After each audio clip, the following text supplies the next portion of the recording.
going on, guys? Welcome to another episode of Smash JT. What is it with video game companies, especially in the retro realm, that are just scammy, scummy, pyramid schemes looking to take advantage of nostalgia in any way possible? It's gross, it's disgusting. It's what it feels like retro gaming has turned into, from at least a business perspective. And what I'm going to be talking about in this video is no different. First Press Games is a UK game company that produces physical copies of games. And man, did they give a bad reputation to the rest of the industry. Hit that subscribe, give me a like, and check out smashjt.com for the full article breaking down these scummy, scammy, pyramid Ponzi scheme practices of the company that is known as First Press Games. But for this video, we're going to go into some deeper information and what's going on behind the scenes at this company. As a collector of physical games myself, I've had my fair share of interactions with various game publishers throughout the years, and shout out to Asbestos Slung, who made this comment on a previous video of mine asking me to make this video, because to be honest, this is a topic that I've been wanting to talk about for a while. It's just something that I was hoping was going to resolve itself.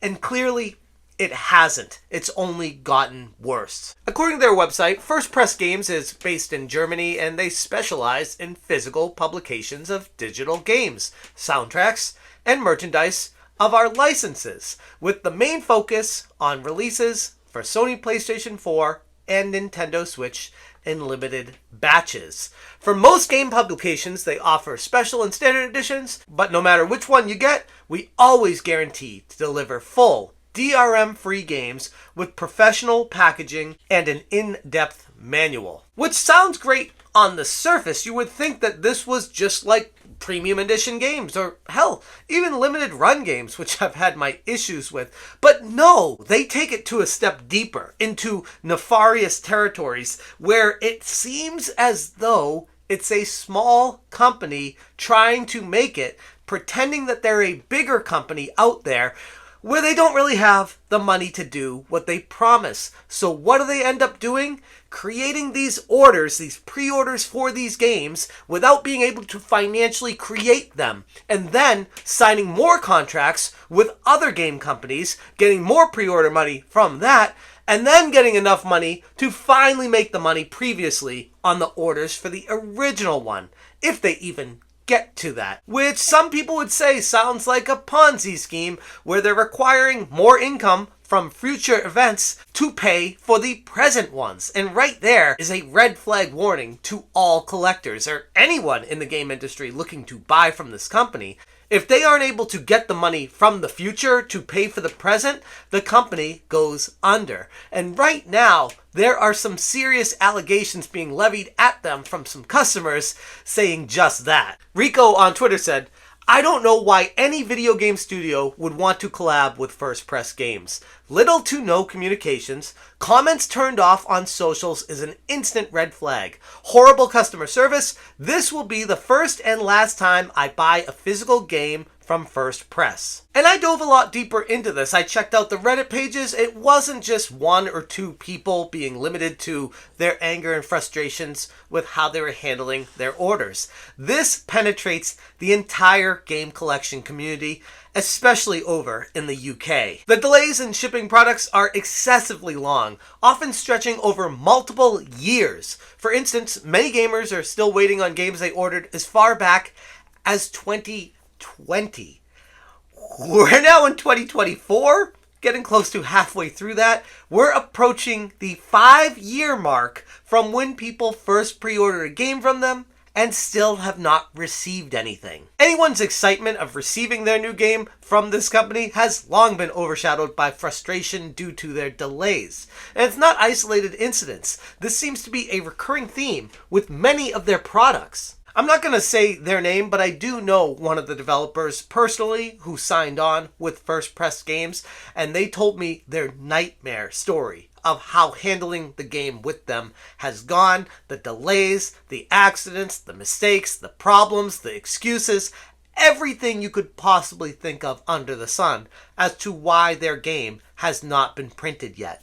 And this is just one of many developers that have signed on with this company. So it's not just limited to the customers. It's a bad reputation being given to the developers that sign on with First Press Games, that wanted to get these games published, that wanted to make them physically available for gamers that want to preserve these games, that love physical games. But because First Press Games doesn't know their head from their ass when it comes to producing a physical product, it makes the developers that worked on these games look bad. Communication is another significant issue with this company. They're often unresponsive with their customer inquiries unless they're pressed hard, and when they do respond, the information provided is frequently very vague or promises imminent ship dates that never materialize.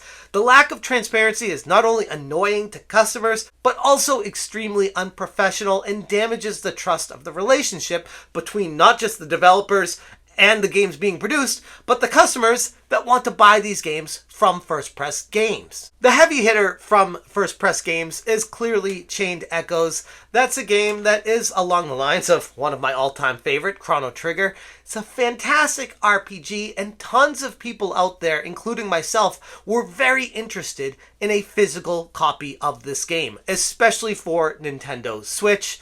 And they apparently did make the pre-order, did sell out of many of the special editions and things like that.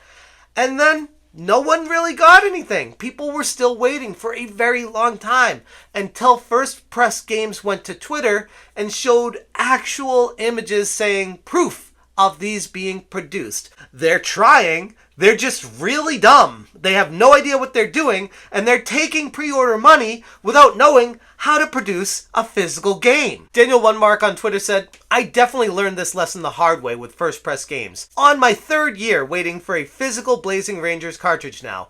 It's ridiculous." Again, customers waiting over 3 years for a game is unacceptable. Now, I'm sure Limited Run Games has run into this here and there throughout their long and quite storied history of missing the mark once in a while, but eventually you get your game from Limited Run Games, and you know, it is what it is. You guys probably, if you've been to my channel before, know my feelings on Limited Run Games. I'm more of a premium edition game guy, but Limited Run Games still does a decent enough job when it comes to producing the physical copy. But now we have a company like First Press Games coming out there, taking money, aligning themselves with these Limited Run or these physical run game companies, making them look like just another one of them, when in reality, they're anything but. Refund requests are another nightmare. There are numerous accounts on the Reddit thread where FPG has either outright ignored refund requests or provided inconsistent responses. In some crazy cases, they've even engaged with the payment processor or banks in ways that suggest that they are stalling or providing misleading information to avoid refunding the money to the customer. So I guess if anything, this should be a red flag to everyone. You've been warned.